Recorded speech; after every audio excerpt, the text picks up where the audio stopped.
नमस्कार, मी दुर्गेश सोनार. आवाज महाराष्ट्राचा विशेष कार्यक्रमात आपल्या सगळ्यांचं स्वागत. केंद्रातलं नरेंद्र मोदी सरकार सध्या कोणत्या ना कोणत्या कारणामुळे सर्वोच्च न्यायालयाकडून घेरलं जात आहे. आधी उत्तराखंड आणि आता अरुणाचल प्रदेश या दोन्ही राज्यात काँग्रेसची सत्ता होती, पण केंद्रातल्या मोदी सरकारनं तिथे अनागोंदी असल्याचं कारण देत राष्ट्रपती राजवट लागू केली होती. पण आज सर्वोच्च न्यायालयानं महत्त्वपूर्ण निर्णय देत अरुणाचल प्रदेशातली राष्ट्रपती राजवट ही असंवैधानिक अर्थात घटनाबाह्य असल्याचं निरीक्षण नोंदवलं. इतकंच नाही तर राष्ट्रपती राजवट लागू करण्यापूर्वी जे सरकार अस्तित्वात होतं तेच सरकार पुन्हा स्थापित करण्याचा आदेश सुद्धा दिलेला आहे. भारताच्या इतिहासामध्ये अशी घटना पहिल्यांदाच घडतेय. न्यायालय घड्याळाचे काटे पुन्हा उलटे फिरवू शकतं, हेच आजच्या निर्णयानं सर्वोच्च न्यायालयानं दाखवून दिलेलं आहे. खरं तर केंद्र सरकार आणि राज्य सरकार यांच्यातले संघर्ष, त्यात राज्यपालांची असलेली भूमिका, न्यायपालिकांची भूमिका, हे सगळे मुद्दे अनेक वेळेला वारंवार चर्चेत आलेले आहेत.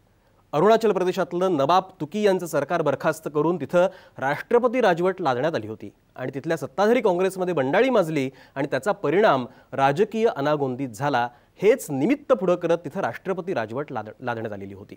या संदर्भात न्यायालयीन लढाई सुरू असतानाच 18 फेब्रुवारीला सर्वोच्च न्यायालयानं नवीन सरकार स्थापन करण्याला प्रतिबंध घालायला नकार दिला आणि दुसऱ्याच दिवशी म्हणजे 19 फेब्रुवारीला काँग्रेस बंडखोर कोलिखो पूल यांनी भाजपला हाताशी घेत सरकार स्थापन केलं. आता तब्बल 5 महिन्यांनी सर्वोच्च न्यायालयानं हा महत्त्वपूर्ण निकाल दिलेला आहे आणि त्याच्यामध्ये अरुणाचल प्रदेशातली राष्ट्रपती राजवट हीच मुळी घटनाबाह्य असल्याचं म्हटलेलं आहे. या संपूर्ण घटनाक्रमाचा जर विचार केला तर अनेक प्रश्न खरं म्हणजे या निमित्तानं समोर येतात. त्यातला पहिला मुद्दा म्हणजे खरंच अरुणाचल प्रदेशात इतकी राजकीय अनागोंदी होती का की ज्यामुळे तिथं राष्ट्रपती राजवट लागू करावी? घटनेतल्या 356व्या कलमातील तरतुदींचा राजकीय सोयीने अर्थ लावला जातोय का?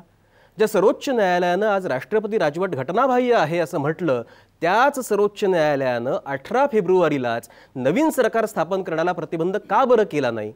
तब्बल 5 महिन्यांनी आज हा निकाल आलेला आहे आणि त्यानुसार 15 डिसेंबर 2015ला जी स्थिती होती तीच पुन्हा प्रस्थापित केली जावी असं म्हटलेलं आहे. याचा अर्थ गेल्या 5-6 महिन्यात जे निर्णय त्या ठिकाणी घेतले गेलेले आहेत त्याचं काय करायचं? आता नव्या परिस्थितीमध्ये पुन्हा काँग्रेसचे नवाब तुकी बहुमत सिद्ध करू शकतील का? घटनाबाह्य कृती केल्यामुळे राज्यपालांना जबाबदार का बरं धरलं जाऊ नये?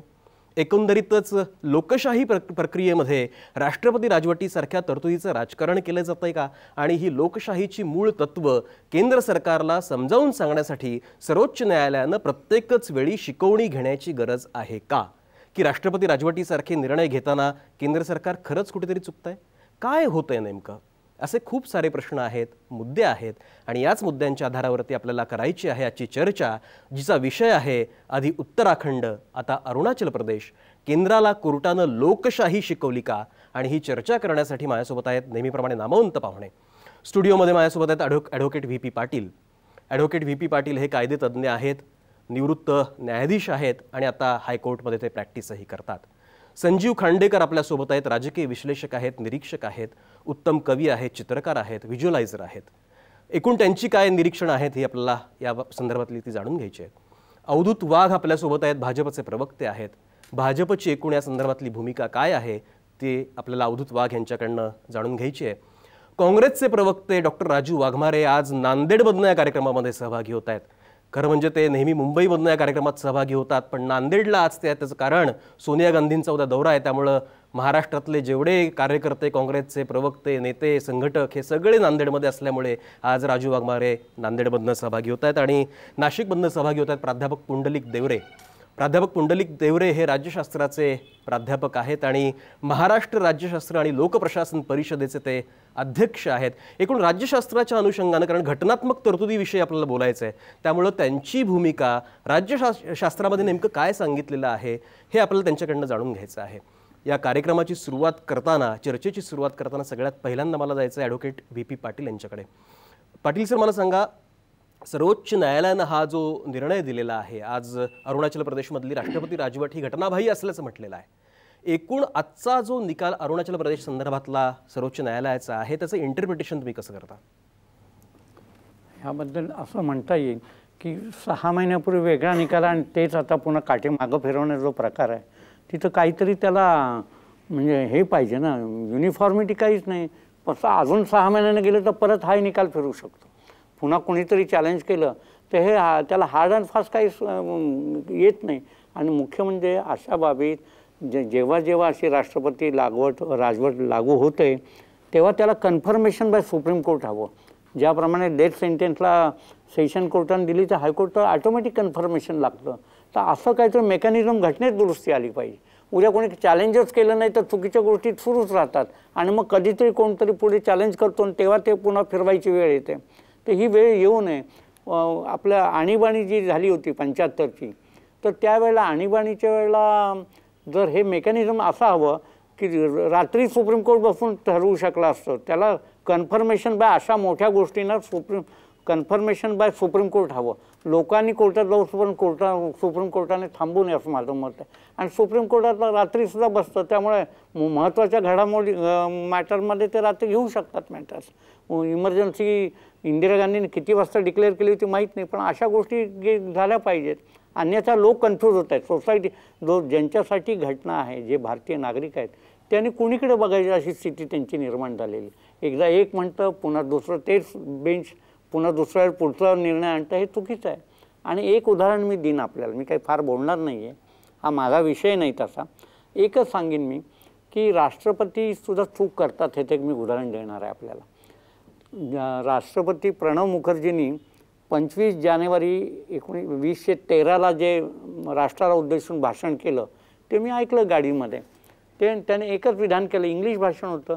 We adopted this constitution on 26 January 1950. मी इमिजिएटली माझे जे काही ओळखीचे 4 वार्ताहर होते त्यांना SMS केले की प्रिएम्बल वाचा देशाचं. प्रिएम्बलमधलं शेवटचं वाक्य आहे, we adopted this constitution on 26 November 1949. तर ती बाब जर राष्ट्रपती चुकतात तर बाकीच्याची काय स्थिती आहे. आणि त्यामुळे हे आणि त्यांच्याकडे बरेच तज्ज्ञ लोक आहेत, ॲडव्होकेट, अटॉर्नी जनरल आहे, कोणाचाही सल्ला ते घेऊ शकतात. या क्षुल्लक मुद्द्यावर जर त्या राष्ट्रपती भवनमध्ये जी व्यक्ती राहते तेच विधान चुकीचे करतात तर समाजाने कोणीकडे बघायचं आहे. मी ते निदर्शनाला आणलं, ती चूक आहे. आणि 26/11चा जो हल्ला झाला तो त्यांनी पाकिस्तानी तो आपला एक तो घटना स्वीकारलेला दिन होता, यामुळे तो हल्ला झाला होता. त्या वर्षी काहीतरी 60 वर्ष पूर्वी होत होती 2008ला, त्यामुळे तो हल्ला झाला. एक आहे आपलं सामान्य ज्ञान, जर राष्ट्रपती चुकतात तर आम्ही कुणीकडे बघायचं आम्हाला. आणि काही वेळा होतं, एकदा हायकोर्टच्याच एका ह्याच्यामध्ये एक निर्णय झाला, सुटी आली हायकोर्टची, त्याच्यात प्रिन्सिपल बेंच ॲट मुंबईचं स्पेलिंग झालं होतं PLE, प्रिन्सिपलचं PLE केलं होतं. मी ते चीफ जस्टिसच्या निदर्शनाला आणलं किंवा हे नेटवर वाईट दिसतं ही चूक, ती छोटीशी पण इंटरनेटवर आहे. ते लगेच संध्याकाळी करेक्शन करण्यात आले. चुका कुठूनही होऊ शकतात. चुका म्हणजे कुठला माणूस आहे, हायकोर्टात आहे, सुप्रीम कोर्टात आहे, असं काही मनुष्य आहे, चुका होतातच. पण ढोबळ चुका होऊ नये तिकडे लक्ष गेलं पाहिजे.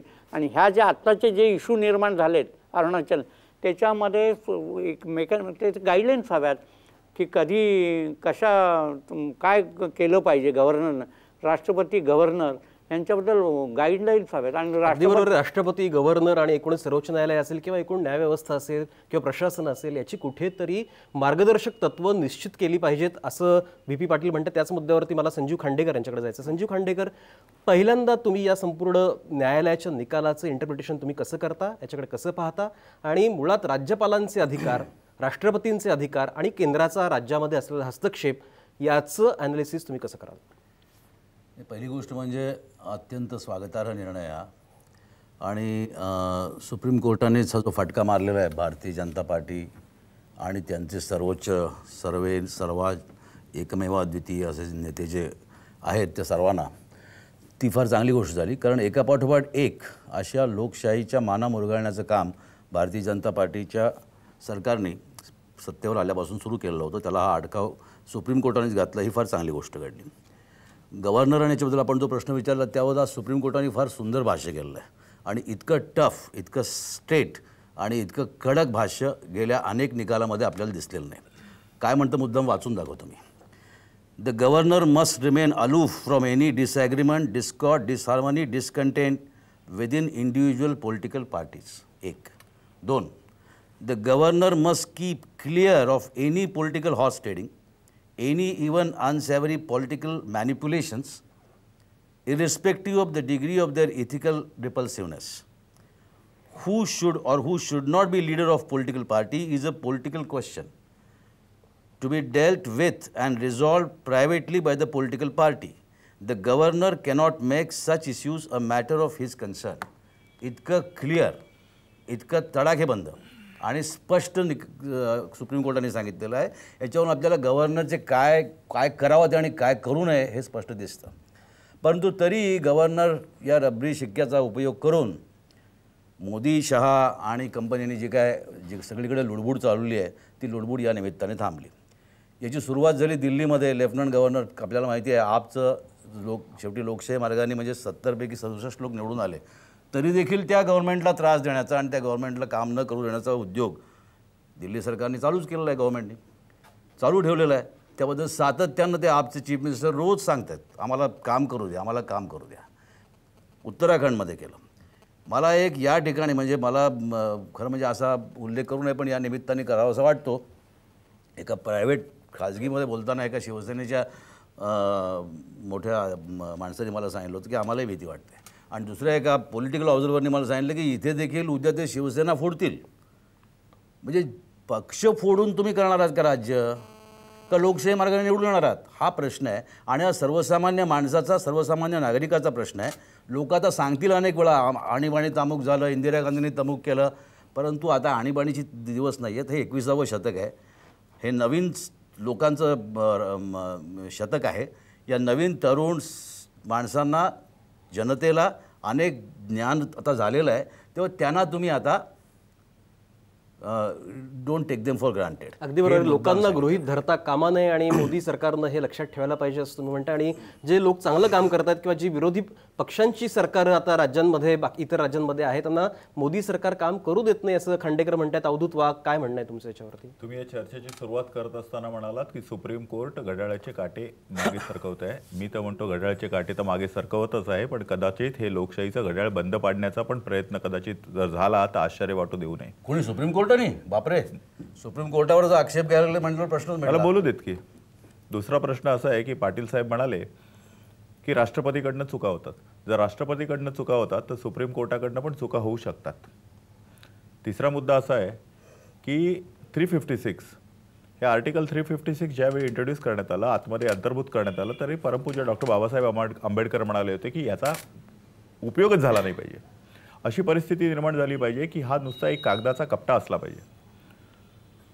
पण बाबासाहेब आंबेडकर राष्ट्रीय मंत्रिमंडळामध्ये होते.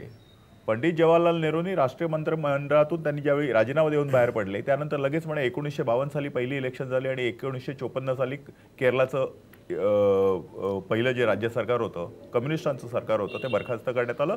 356 तिथून जी सुरुवात झालेली आहे ती आता अरुणाचल प्रदेशपर्यंत येऊन ठरलेली आहे. किती वेळा हे झालं? साधारण 1954 पासून 16 पर्यंत म्हणजे 62 वर्षामध्ये 100हून जास्त वेळा राष्ट्रपती राजवट. यार त्या कारणाने कोणी त्याला कोणी अपवाद नाही बरं का. अगदी देवगौडा असू देत किंवा चरण सिंग असू देत किंवा मोरारजी देसाई असू देत किंवा पंतप्रधान माननीय नरेंद्र मोदीजी असू देत, प्रत्येकाने 1-2 वेळा तरी राष्ट्रपती शासन आणलेलं आहे. पण जर पाहिलं की आज जर काँग्रेसचे जे युवराज म्हणाले की बरं झालं एक सुप्रीम कोर्टाने डेमोक्रेसी शिकवली, तर मला असं वाटतं की सुप्रीम कोर्टाने ही डेमोक्रेसी त्यांच्या वडिलांना, त्यांच्या आजीला आणि त्यांच्या पणजोबांना पण शिकवायची गरज होती. कारण पंडित जवाहरलाल नेहरू, इंदिरा गांधी आणि राजीव गांधी यांनी सुद्धा अशा प्रकारे वेगवेगळी राज्य 356 करून केली होती. मला तुम्हाला एक नेमकं सांगायचं आहे की गोईंग बियॉन्ड दॅट, आता तरी केंद्र सरकारने 356 इम्प्लिमेंट केल्यानंतर एखाद्या एफेक्टेड पार्टीला सुप्रीम कोर्टामध्ये जायची संधी आहे. परंतु आदरणीय इंदिराजी गांधींनी कॉन्स्टिट्युशनल अमेंडमेंट करून हा लोकांकडे म्हणजे ज्युडिशियलकडे जाण्याचा मार्गच बंद केला होता.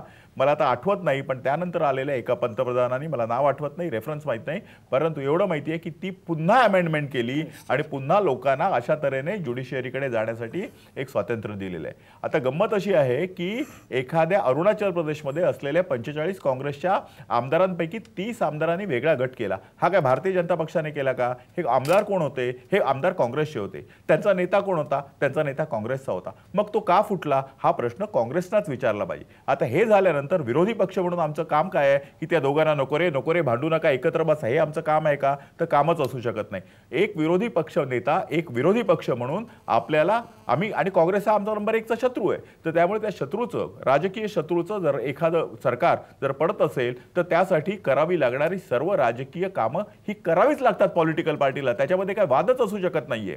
आता या दरम्यान जर मेजॉरिटी असलेलं गव्हर्नमेंट जर अल्पमतामध्ये आलं तर त्या गव्हर्नरने काय केलं पाहिजे की त्याला संधी दिली पाहिजे का, चला बाबा तू माझी मुख्यमंत्री आहेस, तुझ्याकडे 15 जरी असले तरी तू राज्य कर कारण तू काँग्रेसचा आहे, असं नाहीये. त्यांना त्यावेळी जे योग्य वाटलं त्या योग्य त्यांना वाटलं त्याप्रमाणे त्यांनी त्यांचा रिपोर्ट केंद्र सरकारकडे पाठवला आणि केंद्र सरकारच्या गृह मंत्रालयाने राज्यपालाचा जो रिपोर्ट आहे तो ओके करून पुढे राष्ट्रपती राजवट केली. त्याच्यानंतर जर लोक जर सुप्रीम कोर्टामध्ये गेली असतील आणि सुप्रीम कोर्टामधनं जर निर्णय आला असेल तर त्या निर्णयाचा आम्ही आदर करतो.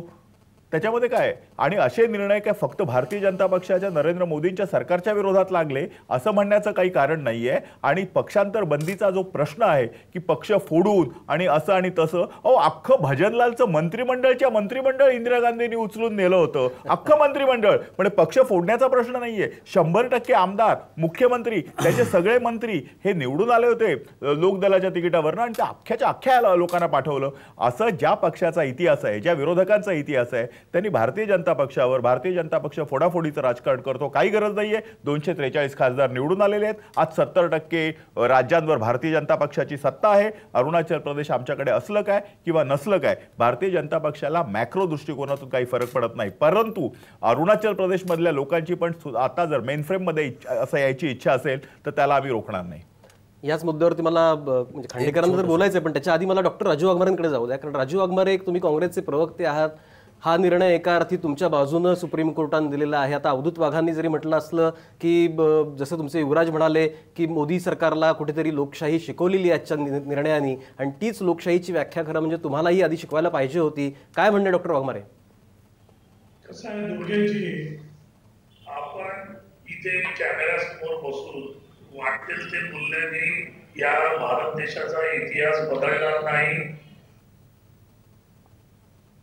नेमकं मला वाटतं ते बोलत असताना ब्लॅक तर मला वाटतं डॉक्टर राजू वाघमारेंचा आवाज पोहोचतोय. याच मुद्द्यावरती आपण संजीव खांडेकरांकडे जाऊयात. खांडेकर, तुम्ही आता हात मला दोन गोष्टी सांगायच्या होत्या. एक म्हणजे मला भारतीय जनता पार्टीचं नेहमी आश्चर्य वाटतं. आश्चर्यासाठी वाटतं की काँग्रेसमुक्त भारत पाहिजे म्हणून यांनी मोठी आरोळी ठोकत गव्हर्नमेंट स्थापन केलं. यांच्यावरती कोणताही आरोप झाला, यांच्या करप्ट मिनिस्टरला काढून टाकलं, करप्शनचे आरोप झाले की ते म्हणतात अहो काँग्रेसचं करप्शन किती मोठं होतं, यांच्या मंत्र्यांच्या मस्तवालपणाबद्दल कोणी बोललं, अहो आमचे काय काँग्रेसचे मंत्री नव्हते का मस्तवाल, आयाराम गयारामबद्दल बोललं, काँग्रेसने केलं ना आयाराम गयाराम. आणि आमदार फुटले का फोडले सगळ्या दुनियाला माहिती आहे. आम्ही काय तर दूध पिणारी बालकं नाही आहे छोटी छोटी. आमदार कसे फोडले जातात, त्यांना कसं पळवलं जातं, त्यांना मॅरिएटमध्ये सारख्या मोठमोठ्या हॉटेलमध्ये कसं ठेवलं जातं, आम्ही मीडिया आम्हाला दाखवते रोजच्या रोज, त्यामुळे आम्हाला माहिती आहे. आता हे सगळं तुम्ही सांगत होता की हे आम्ही करणार नाही, हे तुम्ही सांगत होता की हे, आणि त्याचे आता ते दाखले देतात आणि त्यानंतर सर्वोच्च न्यायालय देखील चुकू शकतं. यापर्यंत इतक्या बेजबाबदार स्टेटमेंटपर्यंत जाण्याची माझी जबाबदारी आहे.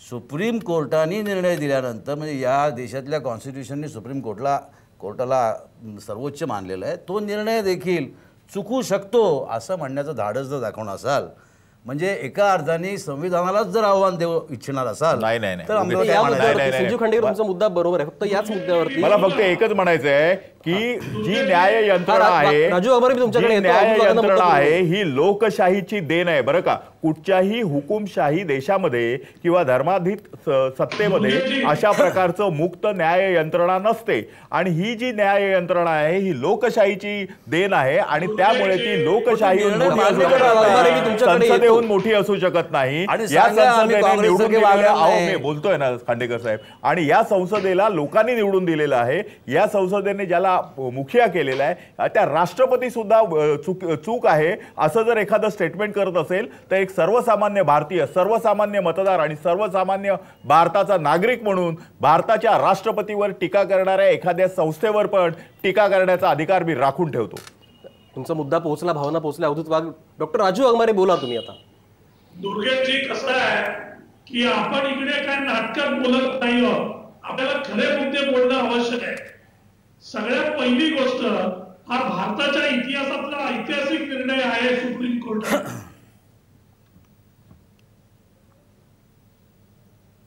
मला वाटतं काहीतरी करून त्या सरकारला काढून त्या ठिकाणी परत पहिल्यासारखी व्यवस्था करण्यात यावी, अशा प्रकारचा जो निर्णय घेतलेला आहे हा याच्यापूर्वी कधीही घेतला नव्हता. प्रश्न आहे आपण या लोकशाहीच्या राज्यामध्ये राहतो त्यावेळेचा. तुम्हाला एक गोष्ट लक्षात घ्यावी लागेल की गव्हर्नर कडे ते आमदार गेले होते अरुणाचल मधले, उठलेले आमदार, ते 9 आमदार होते फक्त, आणि ते गेले होते की तुम्ही स्पीकरला बदला. स्पीकरला बदलण्याच्या गोष्टीवरून जर गव्हर्नरनी स्वतः अधिवेशन बोलवलं आणि या सगळ्यांना जर तुम्ही बरखास्त करत असाल तर तो घटनाविरोधी निर्णय आहे, तो कॉन्स्टिट्यूशनच्या विरोधात आहे. हे जे जजमेंट सुप्रीम कोर्टाने दिलेलं आहे, म्हणजे आपण ज्यावेळी लोकशाहीची भूमिका या देशामध्ये मांडतो त्यावेळी घटनेला आपण महत्व देणार आहात की नाही. घटनेच्या पालन करण्यासाठी ज्या सुप्रीम कोर्टाला आपण घटनेने जे 4 पिलर दिलेले आहेत ते जर 5 बेंच कॉन्स्टिट्यूशनल बेंच, ते कॉन्स्टिट्यूशनल बेंच हे जर तुम्ही म्हणत असाल इकडे बसून की सुप्रीम कोर्ट चुकू शकतं, तर याच्यासारखी दुर्दैवी घटना या भारताच्या इतिहासातली नाही आहे. म्हणजे सत्तेचा वास आम्हाला एवढा आहे की ज्या देशातली सत्ता आपण कॉन्स्टिट्यूशन मध्ये कॉन्स्टिट्यूशनच्या अंडर आपण जी चालवतो त्या कॉन्स्टिट्यूशनला, त्या घटनेला मान देण्याची पण म्हणजे आदर सर आपल्याकडे नसेल तर आपल्याला या लोकांनी जे निवडून दिलेलं आहे त्या निवडून देण्याचा अर्थ काय.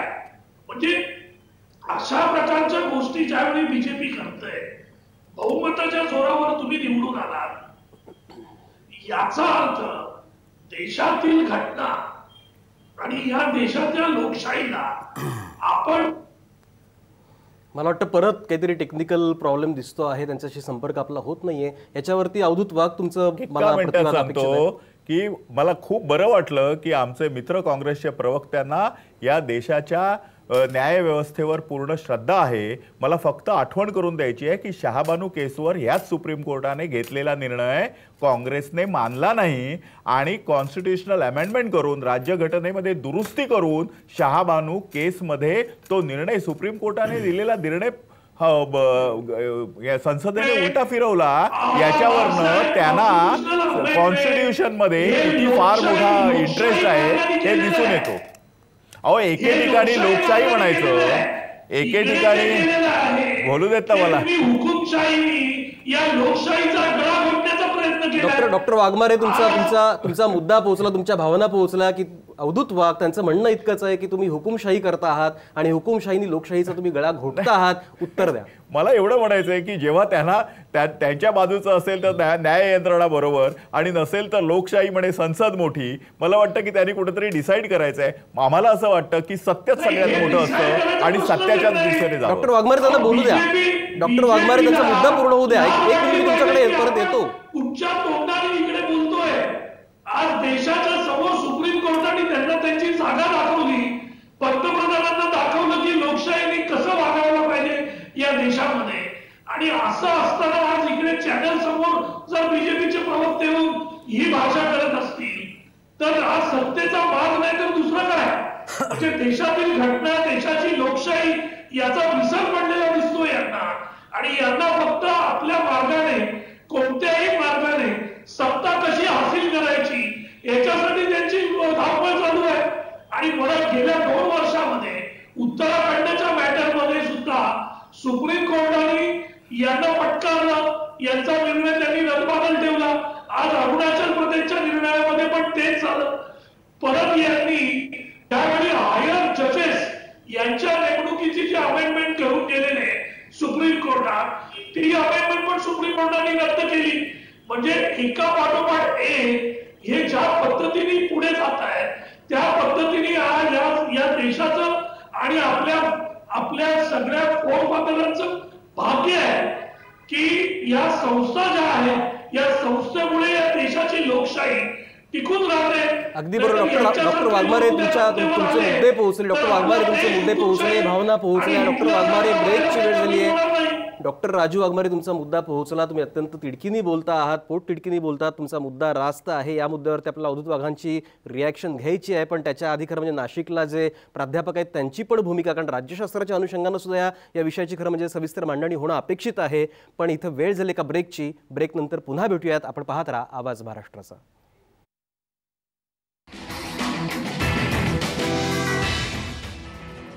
नमस्कार. ब्रेक नंतर आपल्या सगळ्यांचं पुन्हा एकदा स्वागत. आपण चर्चा करतो आहे ती म्हणजे अरुणाचल प्रदेश संदर्भामध्ये सुप्रीम कोर्टानं आज जो निकाल दिलेला आहे तो अत्यंत महत्त्वपूर्ण असा निर्णय आहे. आणि त्याच्यामध्ये सुप्रीम कोर्टनं हे स्पष्ट केलेलं आहे की अरुणाचल प्रदेशमधलं जे आधीचं सरकार होतं ते सरकार रिइन्स्टेट करावं, पुनर्स्थापित करावं. आणि एका अर्थी ही कुठेतरी केंद्र सरकारला चपराक आहे असं मानलं जातं आहे.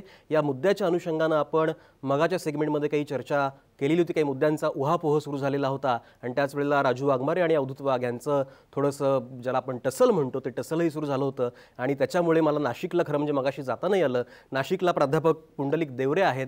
प्राध्यापक पुंडलिक देवरे, एकूण हा जो विषय आहे राज्यघटनेच्या अनुषंगानं खरं म्हणजे सगळ्यात महत्त्वाचा मुद्दा जो आहे की घटनेतलं 356व कलम, त्यातल्या तरतुदी आणि त्या अनुषंगानं लादली जाणारी राष्ट्रपती राजवट जर लागू करायची असेल तर घटना नेमकी काय सांगते. आणि अरुणाचल प्रदेशचा जर विचार केला, केस स्टडी म्हणून जर आपण विचार केला तर खरंच तिथं अशी परिस्थिती निर्माण झाली होती का की तिथे राष्ट्रपती राजवट लागू केलीच पाहिजे होती. काय म्हणणं आहे प्राध्यापक देवरे? आजच्या घडीला संसदेने अतिशय संदर्भामध्ये सर्वोच्च न्यायालयाने जो निर्णय दिला तो अतिशय महत्त्वाचा असून या संदर्भामध्ये राजकीय पक्षांची भूमिका बाजूला ठेवून आपण संविधान सभेमध्ये या विषयाच्या संदर्भामध्ये राज्यपालाच्या भूमिकेच्या संदर्भामध्ये जी चर्चा झाली आणि त्या चर्चेमध्ये प्रामुख्याने ज्या गोष्टी पुढे आल्यात त्या गोष्टींचा उल्लेख प्रामुख्याने आजच्या सर्वोच्च न्यायालयाच्या आदेशामध्ये दिसतो की राज्यपालाची भूमिका कशी असावी, तो राजकीय पक्षांपासून तो वेगळा का असावा.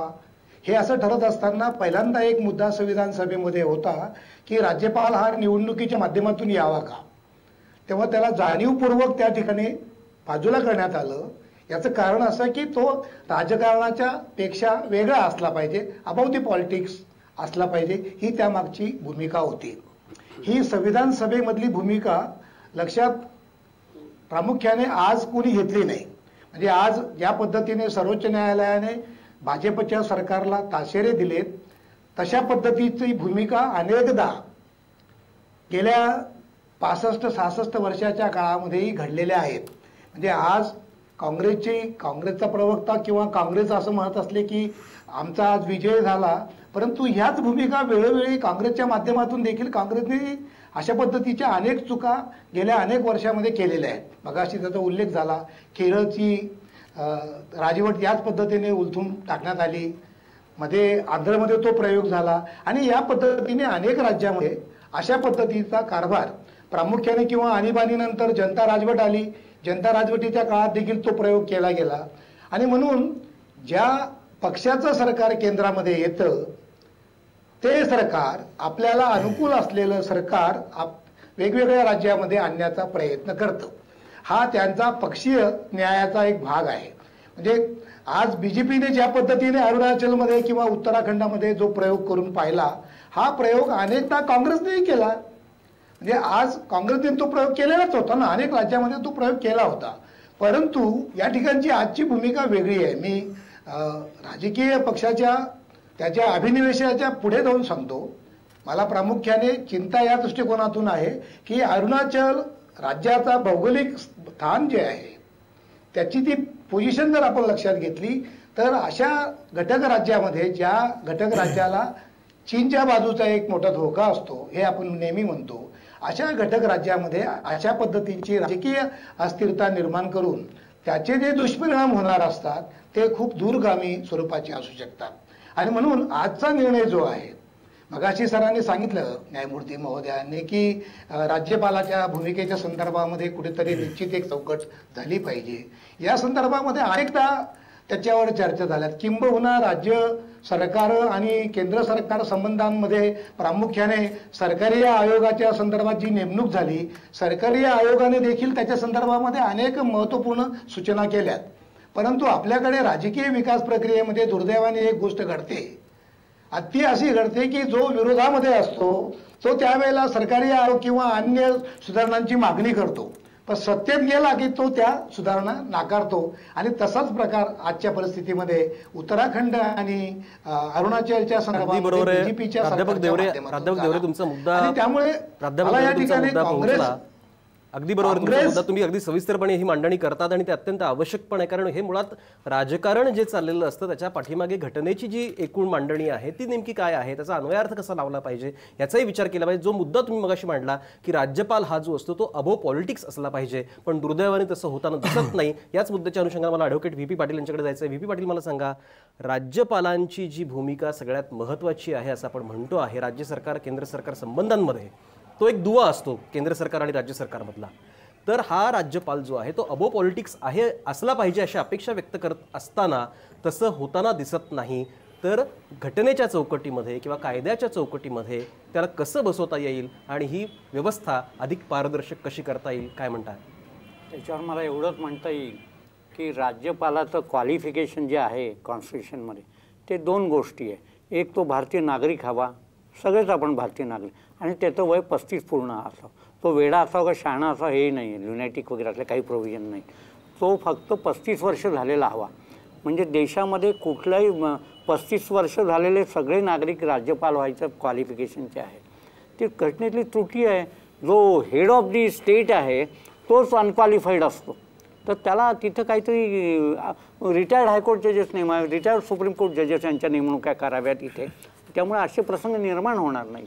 क्वालिफाईड गव्हर्नर नेमलेच गेले पाहिजेत. देशामध्ये कुठल्याही जगात अशी कुठेही नसेल पद्धत की कोणी गव्हर्नर होऊ शकतो. आणि त्याने एकदा ठरवलं, प्रेसिडेंटने निर्णय घेतला की तू गव्हर्नर, त्याला चॅलेंज नाही, त्याच्यावर दावा होऊ शकत नाही, तो पार्टी होत नाही, लिटिगेशन होत नाही, त्याला काही करता येत नाही त्याच्याविरुद्ध. त्यामुळे गव्हर्नर हे पद आहे, तिथं कोणीच आजपर्यंत डोळे झाक झालेले गेली 65-70 वर्ष आपण बघतोय. त्या क्वालिफिकेशनने ब्रिटिश काळातलेच रूल अजून आहेत. 1935 इंडिया ॲक्टच फॉलो होतो आहे. इथं क्वालिफिकेशन आणलं पाहिजे आणि त्याला रिटायरमेंट एज नाही. मी मागे एकदा टीका केली होती ह्याच मुद्द्यावर, जेव्हा अलेक्झांडर गव्हर्नर होते त्याला रिटायरमेंट एज नाही. रिटायरमेंट एजचा जो मुद्दा आहे, आता कालच नजमा हेपतुल्लांनी राजीनामा दिला. राजू वाघमारे, मी तुमच्याकडे येतो. नजमा हेपतुल्लांनी जो राजीनामा दिला की 75 वर्ष पूर्ण झाली म्हणून त्यांना कॅबिनेट मंत्रिपदाचा राजीनामा द्यायला लागला. म्हणजे हे जे रिटायरमेंटचं एज आहे एका अर्थी केंद्रीय मंत्रिमंडळामध्ये आणण्याचा प्रयत्न जसा होतोय, पण हे जे वयस्कर किंवा ज्येष्ठ लोक असतात त्यांना त्यांचं पुनर्वसन राज्यपाल म्हणून केलं जातं. ही प्रथा खरं म्हणजे काँग्रेसच्या काळातही होती आणि तीच परंपरा भाजपचं सरकार सुद्धा कुठेतरी पुढे चालवतं आहे. डॉक्टर राजू वाघमारे, तुमच्या सरकारच्या काळामध्ये सुद्धा अशी पद्धत होती, आता सुद्धा ती पद्धत पुढे चालू आहे. मग यात वावगं ते काय? आणि दुसरा प्रश्न मला तुम्हाला असं विचारायचा आहे, आता तुमचं सरकार पुन्हा ज्याला रिइन्स्टिट म्हणतो ते होणार आहे अरुणाचल प्रदेशमध्ये, पण मग ते बहुमत सिद्ध करू शकेल का? कारण तुमचेच पक्षाचे बंडखोरकर म्हणजे तिथे निर्माण झाले आणि त्याच्यामुळे ही परिस्थिती उद्भवलेली होती. डॉक्टर वाघमारे. दुर्गेशजी, आता या प्रश्नाकडे आपण बघताना एक गोष्ट अशी लक्षात घेतली पाहिजे की सर्वात प्रथम या राज्यपालांनी ज्या गोष्टी केल्या त्या याच्या पूर्वीच्या कोणत्याही राज्यपालांनी केल्या नव्हत्या. या राज्यपालांनी विधान भवन सोडून एका हॉलमध्ये मीटिंग बोलवली, लोकांना त्याच्यामध्ये, त्या आमदारांना त्याच्यामध्ये भाग पाडलं आणि स्वतः निर्णय घेतले. अशा प्रकारचा कुठचाही निर्णय कोणत्याही राज्यपालांनी घेतला नव्हता. आणि म्हणून सुप्रीम कोर्टाने अगदी स्पष्ट सांगितलं की या राज्यपालांनी घेतलेले निर्णय पूर्णपणे इलिगल आहे. हा एक मुद्दा झाला. आता दुसरा मुद्दा असा की या लोकशाहीकडे बघताना, या देशाच्या आपण लोकशाहीकडे बघताना आपण एक गोष्ट लक्षात घेणं गरजेचं आहे की डॉक्टर बाबासाहेब आंबेडकरांनी ज्यावेळी घटना लिहिली त्यावेळी त्यांना जेव्हा विचार आला की ही जी लोकशाहीची घटना आपण लिहिताय ही पुढे या भारतामध्ये ही लोक नांदेल का आणि याच्याप्रमाणे घटनेप्रमाणे लोक वागतील का? तर डॉक्टर बाबासाहेब आंबेडकरांनी त्यावेळी सांगितलं होतं की ही घटना जी आहे ही लोकशाहीचं प्रतीक आहे, पण ज्यावेळी तुम्ही एथिकल डायमेन्शन्स या घटनेला ज्यावेळी एथिकल डायमेन्शन्स घेऊन तुम्ही वागण्याचा प्रयत्न कराल, म्हणजे कॉन्स्टिट्यूशनल मोरॅलिटी ती ज्यावेळी या राज्यकर्त्यांमध्ये असेल आणि अत्यंत महत्वाचा शब्द तुम्ही डॉक्टर वाघमारे वापरता आहे की राज्यघटनेची नैतिकता राज्यकर्त्यांमध्ये असली पाहिजे, राजकीय नेत्यांमध्ये असली पाहिजे. डॉक्टर वाघमारे प्रश्न असा आहे, दोघांची ऐकून घ्या. हा बरं बोला ऐकून घ्या, 2 मिनिटं. बोला बोला प्रश्न बोला असा आहे की ज्यावेळी आपण मोरॅलिटीची भाषा करतो त्यावेळी राज्यपाल एखाद्या हॉलमध्ये निर्णय घेतात, केंद्रीय मंत्रिमंडळ एका रात्रीमध्ये जिथे अशांतता नसताना अशांतता आहे म्हणून घोषित करतं. ज्यावेळी सुप्रीम कोर्टामध्ये खटला चालू असतात. अगदी बरोबर. डॉक्टर वाघमारे तुमच्या सगळे मुद्दे जे आहेत ते पोहोचलेले आहेत. याच मुद्दे जो तुम्ही मगाशी शब्द वापरला की कॉन्स्टिट्यूशनल मोरॅलिटी हा अत्यंत महत्वाचा शब्द आहे. या मुद्द्याच्या अनुषंगाने मला खरं संजीव खांडेकरांकडे जायचं. संजीव खांडेकर, 1 मिनिट फक्त. कॉन्स्टिट्यूशनल मोरॅलिटीचं आम्ही स्वागत करतो. 1975 साली ज्यावेळी अलाहाबाद हायकोर्टाने आदरणीय इंदिराजींच्या विरोधामध्ये निर्णय दिला होता त्यावेळी त्या रात्री कॉन्स्टिट्यूशनल मोरॅलिटीच्या जीवावर इंदिराजींनी इमर्जन्सी लागू केली होती आणि इंदिराजींनी इमर्जन्सी लागू केल्यानंतर कॉन्स्टिट्यूशनल मोरॅलिटीने सर्व विरोधकांना आतमध्ये टाकलं होतं आणि कॉन्स्टिट्यूशनल मोरॅलिटीने 27 महिने या देशावर राज्य केलं होतं. डॉक्टर वाघमारे बोला ना. डॉक्टर राजीव वाघमारे, तुमची भूमिका पोहोचली आणि तुमच्या पूर्णपणे या सरकारला सुप्रीम कोर्टाने जे खडसावलेलं आहे, जो अपमान केलेला आहे, जे सांगितलेलं आहे की तुम्ही किती चुकीचे वागलेला आहात त्याच्याबद्दल बोला आणि त्याच्यातून काहीतरी शिका. या देशामध्ये जी लोकशाही टिकवायची आहे डॉक्टर वाघमारे, डॉक्टर राजीव वाघमारे, तुमचा विश्वास नसेल. डॉक्टर राजीव वाघमारे तुमचा मुद्दा पोहोचला. डॉक्टर राजीव वाघमारे, मला संजीव खांडेकरांकडे जायचं आहे. संजीव खांडेकर, राजू वाघमारे त्यांच्या पक्षाची भूमिका अत्यंत पोटतिडकीने मांडतायत, अगदी ठासून मांडतायत, पण सगळ्यात महत्त्वाचा मुद्दा मला त्यातला जो वाटतो तो म्हणजे मोरॅलिटीचा जो मुद्दा त्यांनी मांडला. राज्यकर्त्यांमध्ये कॉन्स्टिट्यूशनल मोरॅलिटी असली पाहिजे, राजकीय नेत्यांमध्ये पण ती असली पाहिजे. पण आता तुम्ही स्वतः राजकीय निरीक्षक आहात, अभ्यासक आहात, कलावंत आहात. मला एक सांगा, आत्ताचं राजकीय वास्तव संपूर्ण देशामधलं आपण जर पाहिलं तर ही घटनात्मक नैतिकता आपल्याला दिसते का? डायरेक्ट दोन पद्धतीने मला उत्तर द्यायचं. एक असं आहे, एक डायरेक्ट उत्तर की गेल्या 2 वर्षामध्ये घटनात्मकच काय पण कोणत्याच प्रकारची नैतिकता आम्हाला दिसत नाही अशी परिस्थिती आहे. म्हणजे जे काही प्रॉमिसेस दिली त्यातले एकही प्रॉमिस होत नाही. आजचे दिन कहाँ गए मालूम नाही.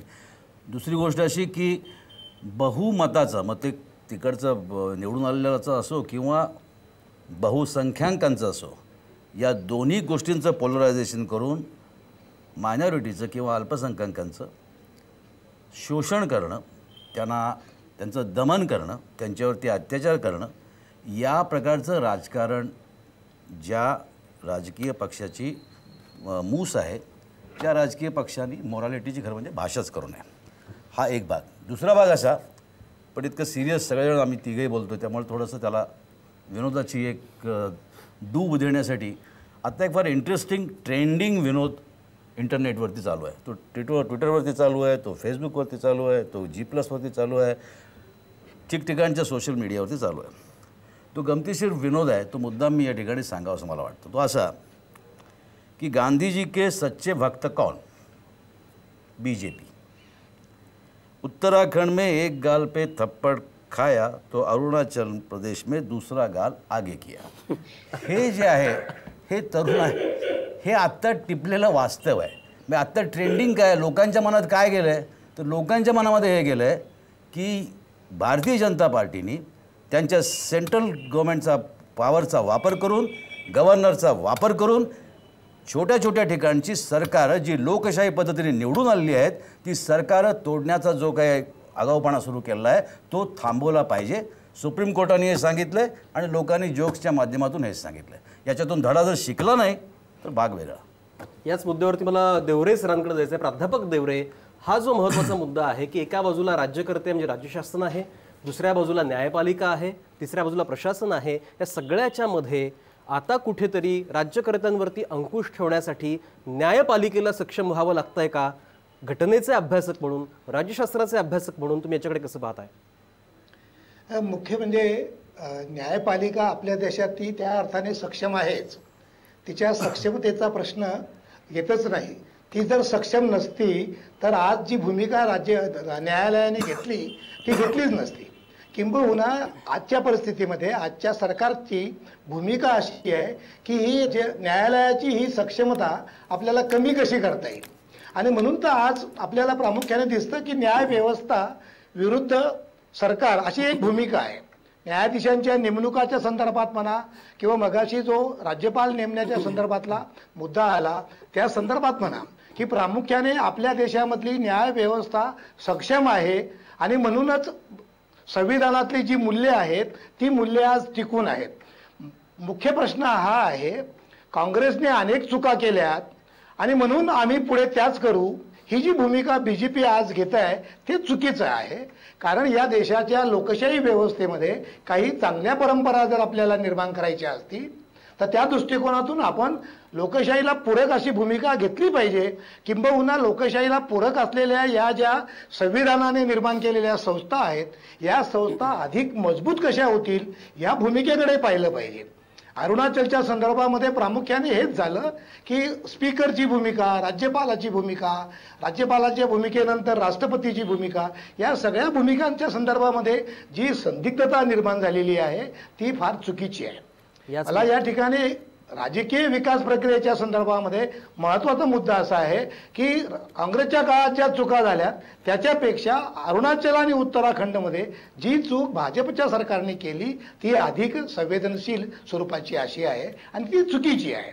म्हणून अशा पद्धतीचे पायंडे पाडू नयेत आणि त्या दृष्टिकोनातून आपल्याला निकोप, मगाशी सरांनी एक मुद्दा सांगितला होता की राज्यपालाचं क्वालिफिकेशन ठरवावं, पण त्याच्यावर त्यांनी जी सूचना दिलेली आहे त्या सूचनेला माझा अंशतः विरोध यासाठी आहे की निवृत्त न्यायाधीश जर त्या ठिकाणी नेमण्याचा प्रक्रिया आला तर तो चुकीचा कसा ठरेल. तर मग मला राज्यपाल म्हणून नेमलं जाईल या भूमिकेतून तो न्यायाधीश असतानाच पक्षपाती भूमिका घेण्याची शक्यता असू शकते आणि ती काही प्रमाणात आज होतेच आहे. काही जे सरकारी अधिकारी या ठिकाणी राज्यपाल म्हणून नेमले जातात ते त्या कमिटेड याच्यामधूनच जातात आणि म्हणून ती भूमिका देखील चुकीची आहे. परंतु सर म्हटले त्या पद्धतीने सुरुवातीला त्याने जो मुद्दा मांडला की या संदर्भामध्ये कुठेतरी एक संविधानिक अशी एक चौकट किंवा कायदेशीर अशी एक चौकट राज्यपालाच्या भूमिकेसंदर्भामध्ये घेतलीच पाहिजे. एक चेष्टेचा विषय नक्कीच झाला की विधानसभेचं अधिवेशन कुठे घ्यावं या संदर्भामध्ये अरुणाचलमध्ये जो प्रयोग झाला तो अत्यंत चुकीचा होता. हे प्राध्यापक देवरे तुमचा मुद्दा पोहोचला. याच मुद्द्यावरती ॲडव्होकेट पाटील सरांना बोलायचंय. बोला पाटील. न्यायाधीशांना जे रिटायर्ड न्यायाधीश आहेत त्यांना नेमण्यात त्यांच्या एवढे क्वालिफाईड घटनेशी रोजच काम करतात. ते जज असताना करतात. उद्या राजकारणातला नेता, उद्या एखादा नेता परत तुम्ही गव्हर्नर नेमता तो त्यांचीच मतं तिथं राजकीय मतही आणू शकतो. त्यामुळे स्वतंत्रपणा असेल तर राजकीय नेत्यांपेक्षा जे सुप्रीम कोर्ट किंवा हायकोर्ट जजेस रिटायर्ड आहेत त्यांना गव्हर्नमेंटने नेमलं तर तो फरक, त्याच्यात खूप फरक पडेल.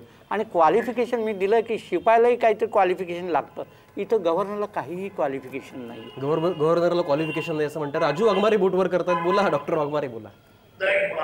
मला आपल्या चॅनलच्या माध्यमातून आणि पूर्णपणे प्रेक्षकांना एक गोष्ट लक्षात आणून द्यायची आहे की या देशातील न्यायव्यवस्था जिवंत आहे म्हणून लोकशाही जिवंत आहे.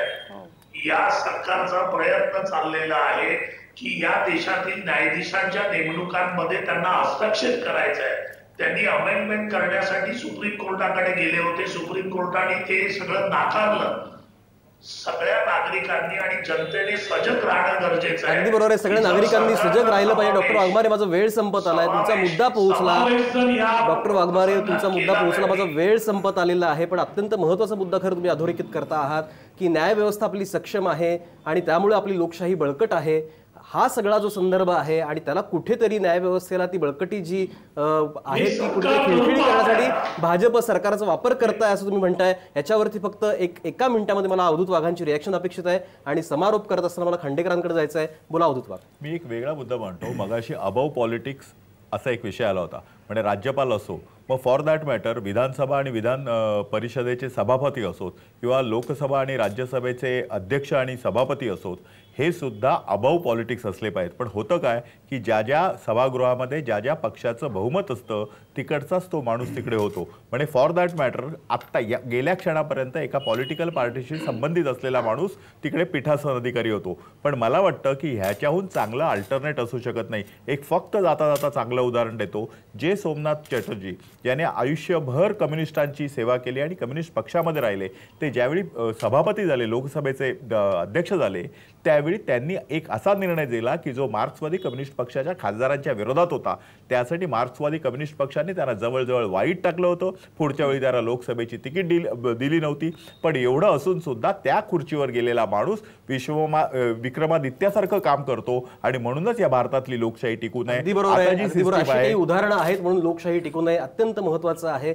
जाता जाता फक्त 1 ते 2 वाक्यामध्ये संजीव खांडेकर या सगळ्या चर्चेचा समारोप तुम्ही कसा कराल? नाही, मला असं वाटतं की याच्यातून सगळ्यांनी मोठ्या पार्टीने धडा घेतला पाहिजे की बहुसंख्य बहुमत या सगळ्याच्या जोरावरती किंवा पॉवर हातामध्ये असताना त्याचा वरवंटा करू नका, लोकांना मदत करायला पाहिजे. अगदी बरोबर आहे. पॉवर जर हातामध्ये आहे तर त्याचा वरवंटा करू नका.